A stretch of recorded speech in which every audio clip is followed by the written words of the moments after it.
stuff. Now we're looking at limits analytically instead of graphically.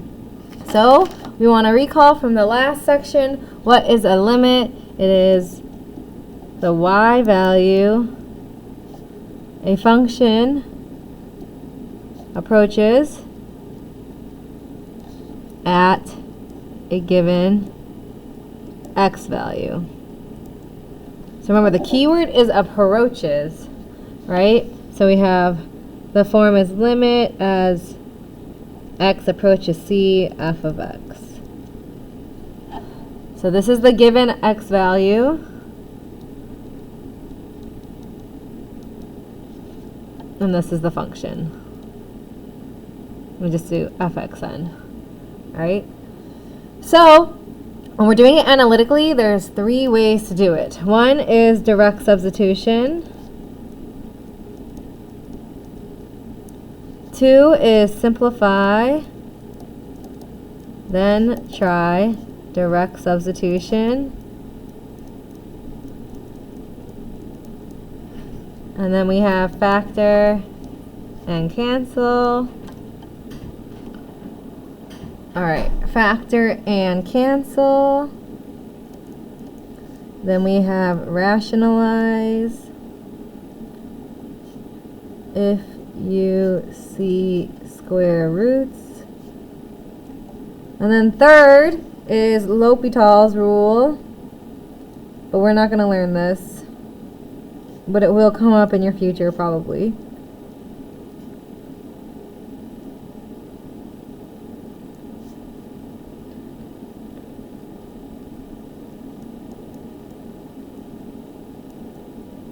Okay, so some notes, right? This is the easiest we want to try first.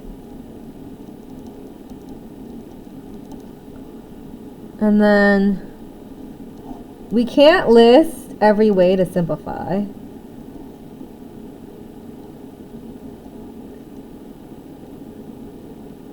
You know, this is just something that you got to get used to in math, is like realizing when you can simplify things. But these are the 2 most common ones.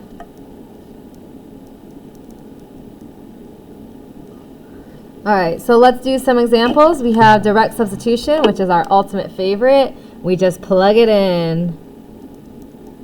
So we have -1 squared plus 2 -1 minus 4. So 1 minus 2 minus 4.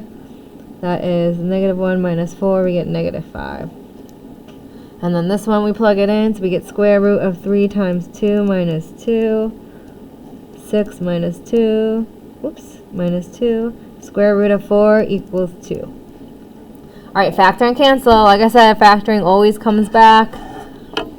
So we want to factor on the top. We pull out our greatest common factor, x. We're left with 4x minus 5. These 2 cancel, so we're left with 4x minus 5 over 1.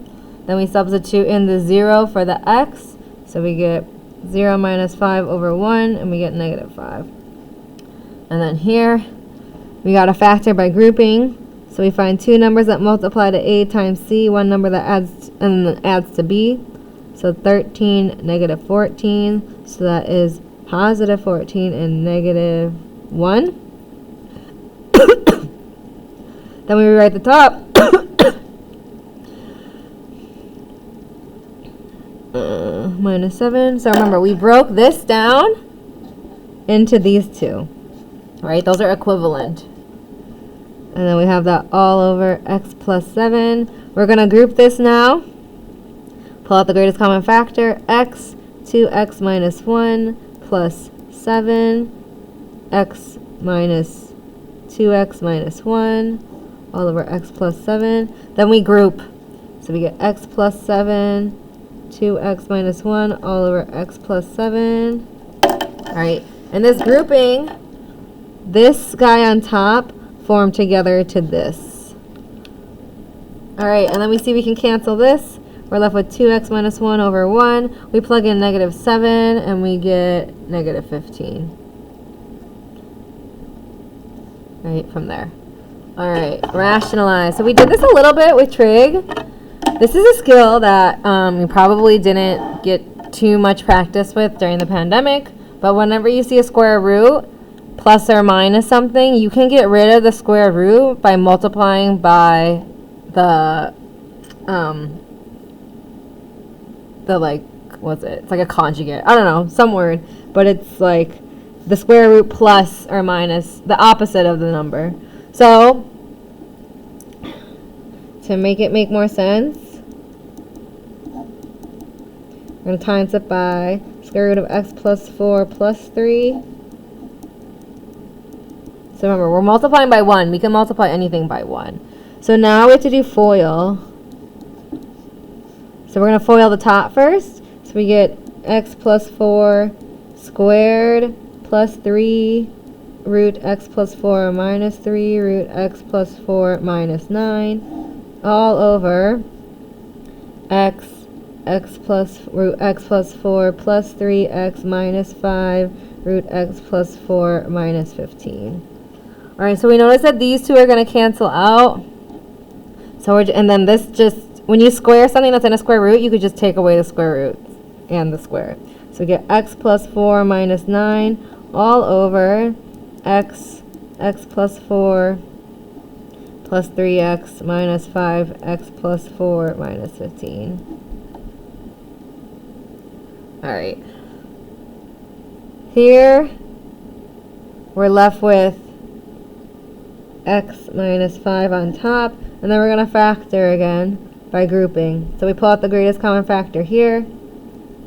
We're left with x plus 4 plus 3 minus 5, x plus 4 minus 3. That square root's only on this part. And then this comes together at the bottom, x minus 5, x plus 4, or wait, that should be plus 3, because it's a minus. Plus 3. This cancels out, so we're left with 1 over root x plus 4 plus 3. We plug in 5, so we get 1 over root 9 plus 3 equals 1 over 3 plus 3 equals 1 over 6. Alright, this one's a little tricky, 2 variables, but we can do it. So we just want to FOIL out everything and then try and resimplify it. So we have x plus h plus 3x plus h minus x squared minus 3x all over h. So let's start here. We're going to FOIL, right? So first x squared, second plus xh plus xh plus h squared. Then we distribute this 3x plus 3h minus x squared. Remember, it's minus negative, so it becomes plus 3x all over h. All right, let's start looking to combine like terms. So we see this x squared gets canceled there. What else? Oh, this is a minus. Whoops. So it should have been minus 3x minus 3h. So this gets canceled there. Okay, so let's see what we're left with. We're left with xh plus xh plus h squared minus 3h all over h. So we notice that there's lots of h's. We can also combine this. So this is 2xh plus h squared minus 3h over h. Let's take away the h's. So we're left with 2x plus h minus 3 over 1. And then we have h is going to 0. So this is going to 0, so we're just left with 2x minus 3. All right. So I should have mentioned this before, but when we're doing these problems, I want you to try and do it before I walk through it, because that's going to help you learn more. All right, so now we're going back. We're connecting them again, right? We sort of connected them before, but we have piecewise. So now we need to think about the left and the right, right? So this is saying I want to approach -5 from the left. So if we think here, we're going to be using this guy because this is less than -5. So we're going to put square root of 11 minus -5 equals square root of 16 equals 4. Here we're approaching -5 from the right side, so we're going to use this equation because this one is greater than or equal to. So we're going to plug in -5 plus 3 over 5 minus -5 squared equals negative 2 over 5 minus 25 equals negative 2 over negative 20.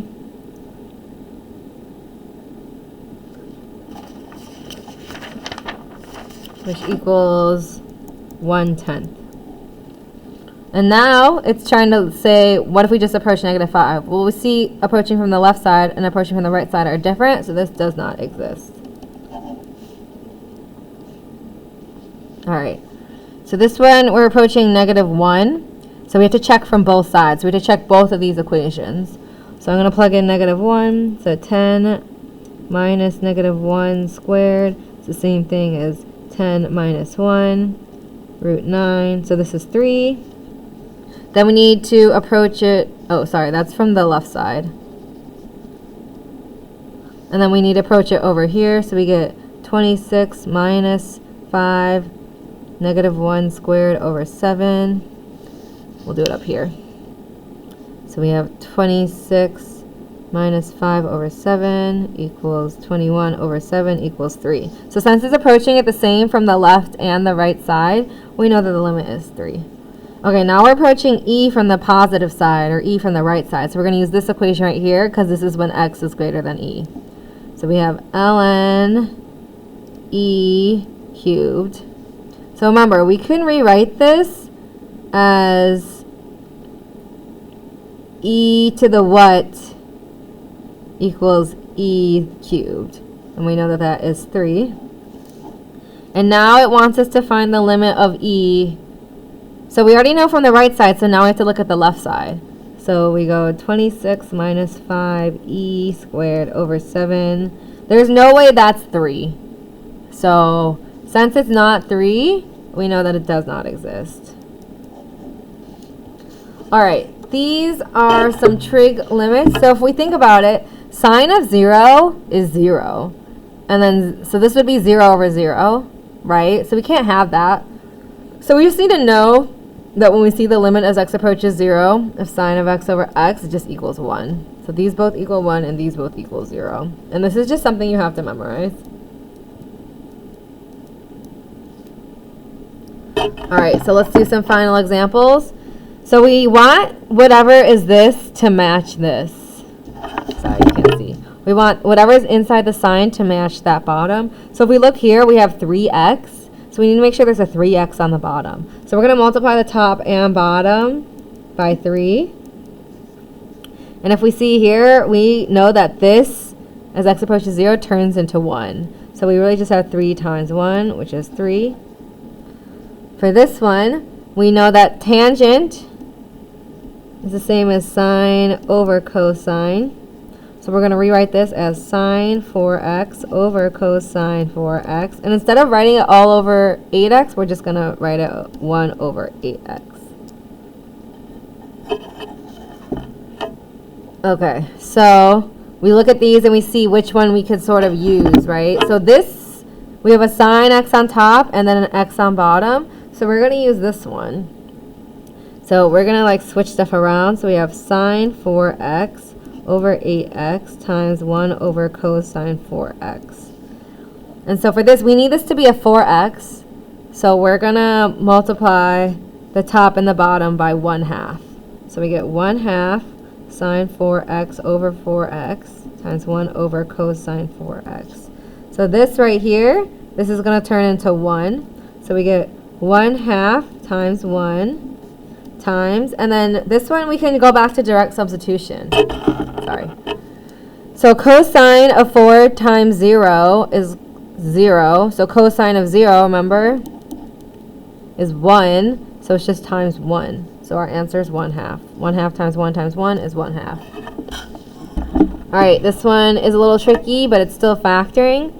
So we need to recognize up here that we can factor this. So cosine x plus 1, cosine x minus 1, all over x cosine x plus 1, and we just cancel these out.